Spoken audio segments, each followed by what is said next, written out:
When Madison Hayes stepped onto that stage, the judges thought they knew exactly what to expect from the tired-looking woman in discount store clothes. But the moment she opened her mouth, for spinning chairs and 50 million viewers would witness something that defied every assumption about second chances and hidden greatness. Madison's hands trembled as she adjusted the microphone. Behind those 4 intimidating red chairs sat some of the biggest names in music, their backs turned, waiting to judge her voice before they could judge anything else. At 36, she looked every day of the struggle she'd endured. Her auburn hair was pulled back in a simple ponytail. Her dress was clearly from a thrift store, and the dark circles under her green eyes told the story of countless sleepless nights. What none of them could see was a fire that still burned beneath the exhaustion. 17 years earlier, Madison Claire Thompson had been the undisputed star of Riverside High School in Columbus, Ohio. Music directors from 3 different colleges had personally recruited her after hearing just one performance. Her voice had that rare quality that made people stop whatever they were doing and listen. During her senior year concert performing The Prayer, she had received a standing ovation that lasted nearly 5 minutes. Everyone knew Madison was destined for greatness. But destiny, Madison learned, doesn't always follow the path we expect. 2 months before graduation, a positive pregnancy test changed everything. While her classmates filled out college applications and prepared for auditions at prestigious music schools, Madison was learning about prenatal vitamins and morning sickness. The boy who had whispered promises about their future together, Tyler Morrison, vanished the moment she told him about the baby, leaving nothing but empty assurances and a broken heart. Madison's parents, devout churchgoers who valued reputation above all else, gave her an ultimatum that still echoed in her nightmares. Keep the baby and lose their support, or make what they called the practical choice and continue her education.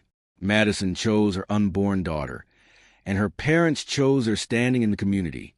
At 18, she found herself completely alone, working as a cashier at Savamart, while her belly grew larger and her dreams grew dimmer. The birth of Lily Rose Hayes was both the most beautiful and most terrifying moment of Madison's life. Holding her daughter for the first time in the Stark hospital room, with no family present and no partner to share the moment, Madison made a promise that would define the next 18 years. She would give Lily everything she needed, even if it meant sacrificing everything she had once wanted for herself. The years that followed were a masterclass in survival. Madison worked 3 jobs to keep their heads above water. She cleaned offices before dawn, worked the lunch shift at Romano's Italian restaurant, and stocked inventory at a 24-hour pharmacy until 2 in the morning. Her voice, once destined for concert halls and recording studios, was now heard only in grocery store aisles as she quietly sang Lily to sleep during late-night shopping trips when childcare wasn't an option. Sleep became a luxury Madison couldn't afford. She would doze off during Lily's naps, only to wake up to the sound of her daughter's laughter and the crushing realization that another day had passed without her touching a piano or writing a song. The keyboard she had saved money to buy during Lily's second year sat covered with dust in their cramped apartment, serving more as a reminder of what she'd lost and what she'd once been capable of creating. Madison watched other mothers at school events with a mixture of envy and resentment that she hated feeling. These women seemed to glide through parenthood with designer handbags and confident smiles, discussing their children's expensive extracurricular activities, while Madison calculated whether she could afford the $5 fee for Lily's field trip. When a music teacher asked if any parents could volunteer to help with the spring musical, Madison's heart ached to raise her hand, but she couldn't risk losing hours at work. The loneliness was perhaps the heaviest burden. Madison had lost touch with friends who had gone on to live the lives she had once imagined for herself. Her high school best friend, Amanda, was now performing with a touring Broadway production. Her former boyfriend from junior year had become a successful songwriter in Nashville. Meanwhile, Madison's social media presence was carefully curated to hide the struggles, showing only the happy moments with Lily while concealing the nights she cried herself to sleep from exhaustion and disappointment. Lily, however, was growing into something extraordinary. At 12, she possessed an intelligence and empathy that constantly amazed Madison. She never complained about their second-hand clothes or the fact that their car broke down regularly. Instead, she would leave little drawings for her mother with messages like, "You're the best mommy in the world, and thank you for working so hard for me.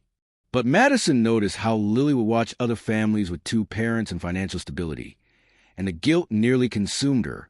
The breaking point came on Lily's 13th birthday. Madison had been planning for months to give her daughter the party she deserved, saving every spare dollar and working extra shifts.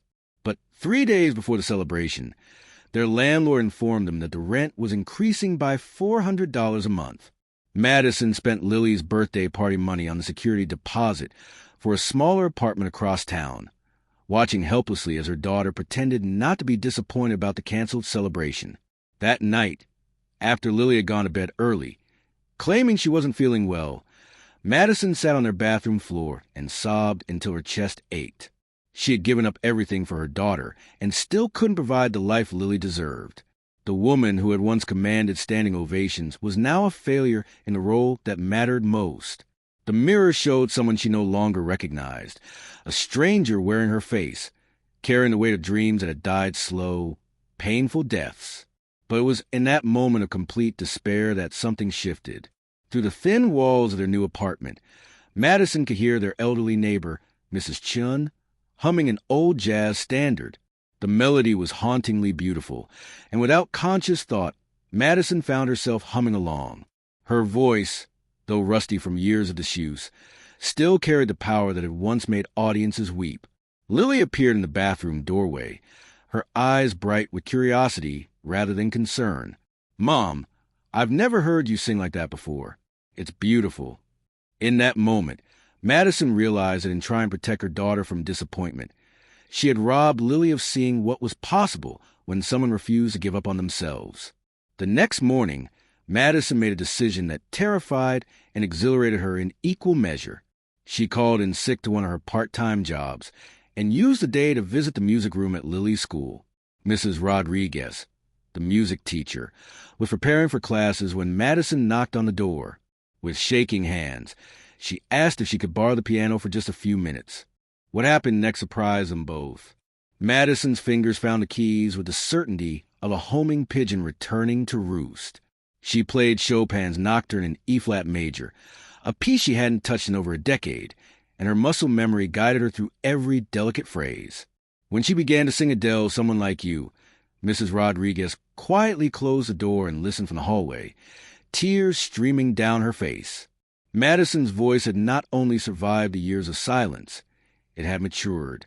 The girl who had once relied on technical perfection now sang with a depth that only comes from experiencing real heartbreak and genuine sacrifice. Every note carried the weight of midnight feedings, worried prayers, and unconditional love. Her voice had become an instrument of truth, capable of conveying emotions that words alone could never express. Mrs. Rodriguez entered the room as the last note faded, her expression a mixture of awe and excitement. She told Madison about a local talent competition that was being held as a fundraiser for the Children's Hospital. The winner would receive $5,000 and the chance to audition for a national singing competition. Madison's first instinct was to dismiss the idea. She couldn't afford to take time off work, and what if she embarrassed herself in front of the whole community? But that evening, as she watched Lily struggle with homework at their kitchen table by the light of a single lamp because the others had burned out and they couldn't afford replacements, Madison felt something she hadn't experienced in years. Hope. Not the desperate, grasping hope of someone who had no other options, but the steady, determined hope of someone who was finally ready to fight for something better. Madison began practicing in secret, using the 20 minutes of her lunch break to work with Mrs. Rodriguez in the empty music room. Her voice, like a muscle that had been dormant too long, initially cracked and wavered, but with each passing day, the power returned. She was like a racehorse that had been pulling a plow finally allowed to run again. The range was still there, the control was still there, and the emotion, strengthened by years of real experience, was more powerful than ever. The night of the local competition, Madison stood backstage in a dress that Lily had helped her pick out from the clearance rack at Macy's. Her daughter sat in the front row, having convinced their neighbor to babysit in exchange for Madison's homemade cookies. When Madison walked onto the stage of the Riverside Community Center, she saw faces she recognized, former classmates who had become lawyers and teachers and business owners, all living the stable lives she had once taken for granted. Madison had chosen to sing Rise Up by Andra Day, a song that had become her anthem during the darkest moments of the past year. As the opening notes played, she closed her eyes and thought about every sacrifice she had made, every dream she had set aside, and every moment she had chosen Lily's needs over her own desires. When she opened her mouth to sing, 17 years of silent struggle poured out in a voice that was both heartbreaking and triumphant. The community center erupted in applause before she had even finished the song. Men who hadn't cried since their wedding days wiped their eyes. Mothers who had never struggled financially found themselves thinking about the single parents in their children's classes with new respect and understanding. Madison had not only won the competition, she had reminded everyone present about the extraordinary strength that ordinary people possess when they refuse to surrender. The $5,000 prize money was life-changing, but not in the way Madison had expected. Instead of using it to catch up on bills or move to a better apartment, she did something that surprised everyone, including herself. She used half the money to enroll in vocal coaching with a former Broadway performer who had retired to Columbus. The other half went into a savings account labeled Lily's College Fund, the first money Madison had ever been able to set aside for her daughter's future. Training with vocal coach Robertson was simultaneously humbling and exhilarating. Robert, a man who had performed in 3 different Broadway productions, initially looked skeptical when Madison explained her background. But within minutes of hearing her sing, his entire demeanor changed. He told Madison something that would echo in her mind for months afterward. I've worked with artists who had everything handed to them, and I've worked with artists who had to fight for every opportunity. The fighters always sing with more truth. For 6 months, Madison trained relentlessly. She woke up at 4 a.m. to practice vocal exercises before her first job. She learned breathing techniques while folding laundry and practiced scales while driving between work locations. Lily became her biggest supporter and harshest critic, offering feedback with the honesty that only a daughter can provide. "Mom, that note sounded scared," she would say, or "that was beautiful, but I know you can go higher." The application process for the voice was more complicated than Madison had imagined. She had to submit multiple videos, complete extensive paperwork, and travel to Chicago for preliminary auditions. Each step cost money she didn't have and required time off work she couldn't afford. There were moments when she nearly gave up, when the practical voice in her head reminded her that single mothers from small Ohio towns didn't win national singing competitions. But Lily wouldn't let her quit. On the day Madison was supposed to withdraw her application, her 14-year-old daughter presented her with a handmade card that read, "Mom, you taught me that love means sacrifice. Now let me love you enough to sacrifice for your dreams." Inside the card was $200, money Lily had saved from babysitting neighborhood children and doing yard work, money she had been saving for a class trip to Washington, D.C. Madison cried until her eyes were swollen, not just from gratitude, but from the realization that in trying to provide everything for her daughter, she had inadvertently taught Lily that dreams were disposable. In that moment, she understood that pursuing her music wasn't selfish. It was essential. She needed to show Lily that setbacks were not permanent, that it was never too late to reclaim the parts of yourself that you thought were lost forever. The call came on a Tuesday afternoon while Madison was serving coffee to the lunch crowd at Romano's. A producer from A Voice informed her that she had been selected for the blind auditions. She would be flown to Los Angeles in 6 weeks, all expenses paid, for the chance to perform in front of coaches Kelly Clarkson, John Legend, Blake Shelton, and Ariana Grande. Madison hung up the phone and immediately called Lily's school, asking to speak to her daughter. When Lily came to the phone, Madison's voice was shaken with excitement and terror. "Baby, I made it. I'm going to be on The Voice." The silence on the other end lasted so long that Madison thought the call had been disconnected. Then she heard something that made her heart soar. Lily was crying. Not the frustrated tears of disappointment Madison had seen too often, but the overwhelmed tears of pure joy. The 6 weeks of preparation were the most intense of Madison's life. She worked with Robertson every day, fine-tuning not just her vocal technique, but her stage presence and song selection. She had to choose one song that would represent not just her voice, but her entire story. After weeks of consideration, She settled on Stand Up for Something by Andra Day and Common, a song that spoke to resilience, purpose, and the power of using your voice for something greater than yourself. As the date approached, Madison's anxiety threatened to overwhelm her preparation. She had nightmares about forgetting the words, about her voice cracking on live television, about humiliating herself and Lily in front of millions of viewers. But each morning, she would find encouraging notes that Lily had slipped into her lunch bag.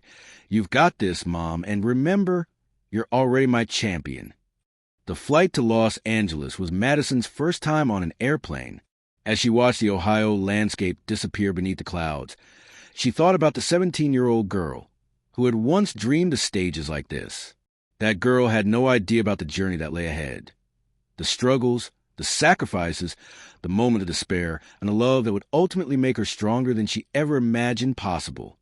Standing in the wings of the Voice stage, Madison could hear the audience settling into their seats and the production crew making final adjustments.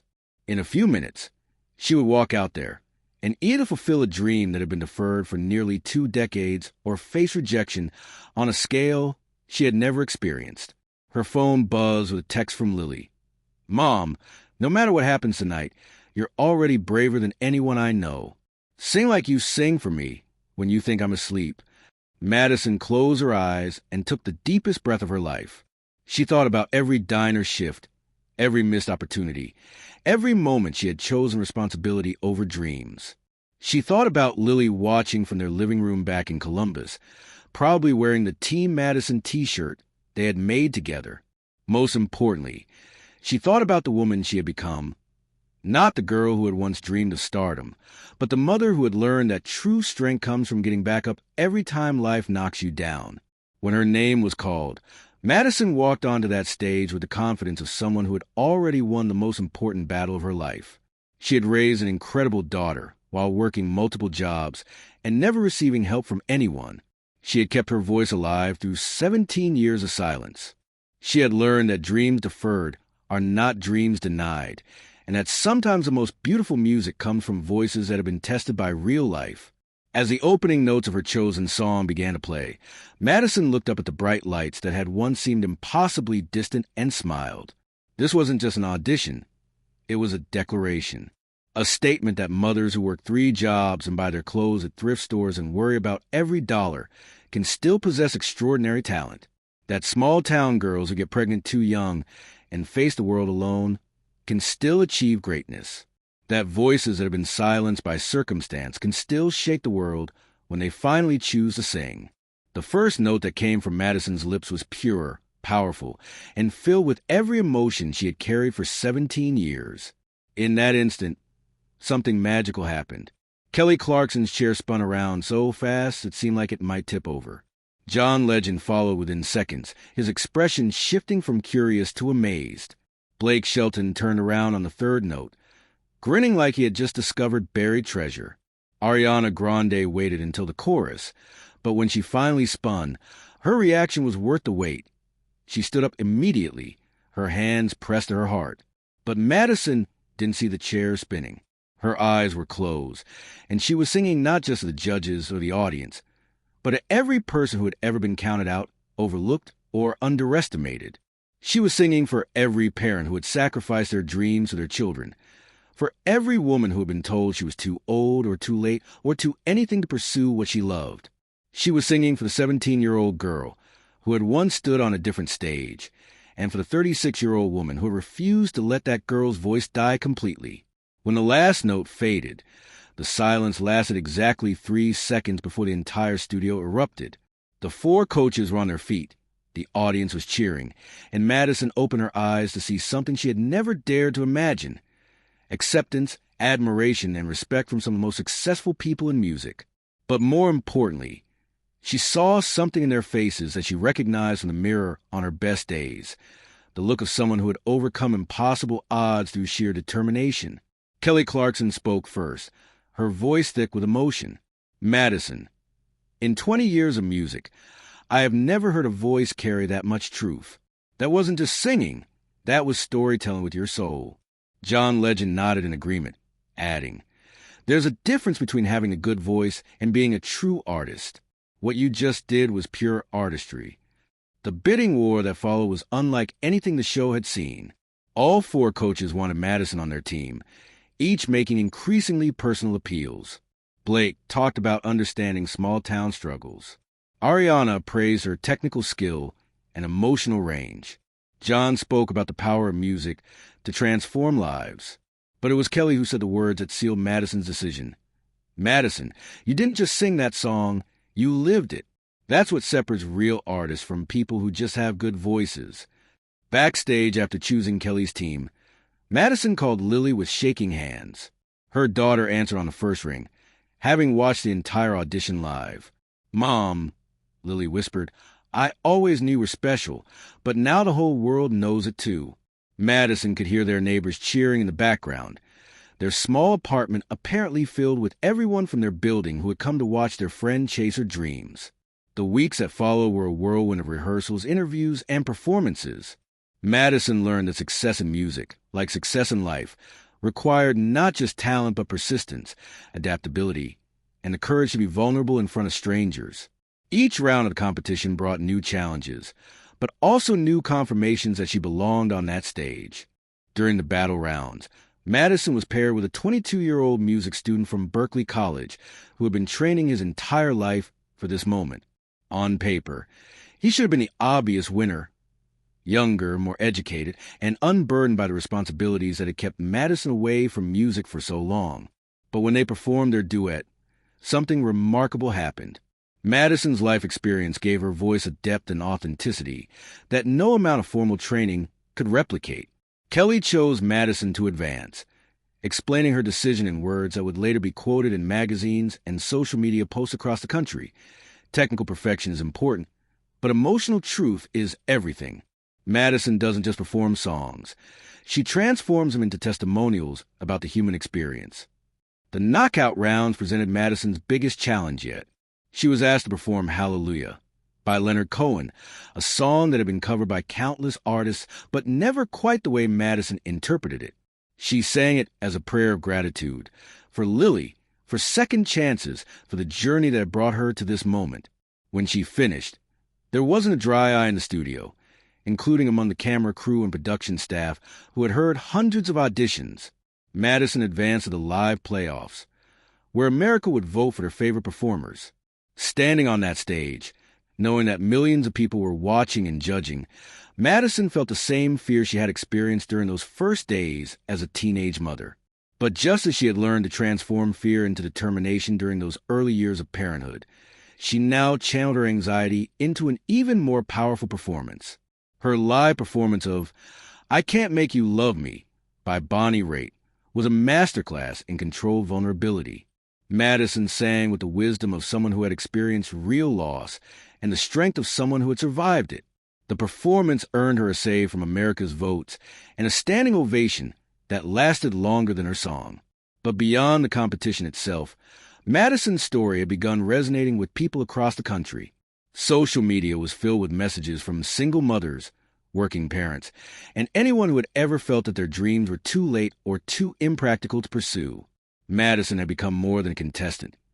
She had become a symbol of resilience and proof that extraordinary talent can emerge in the most ordinary circumstances. The final rounds of The Voice were broadcast live from the Microsoft Theater in Los Angeles, with an audience that included record executives, celebrities, and music industry professionals. Madison's family section was small but mighty. Lily had flown out for the finale, along with Mrs. Rodriguez and Robert Chun, the people who had believed in Madison's voice when she had stopped believing in herself.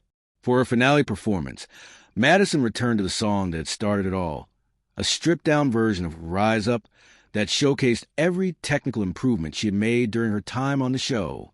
But more than that, it demonstrated how far she had traveled emotionally. The woman singing that night was not the same person who had auditioned months earlier. She was someone who had rediscovered not just her voice, but her worth. Madison didn't win The Voice that season, but she accomplished something more valuable than any recording contract.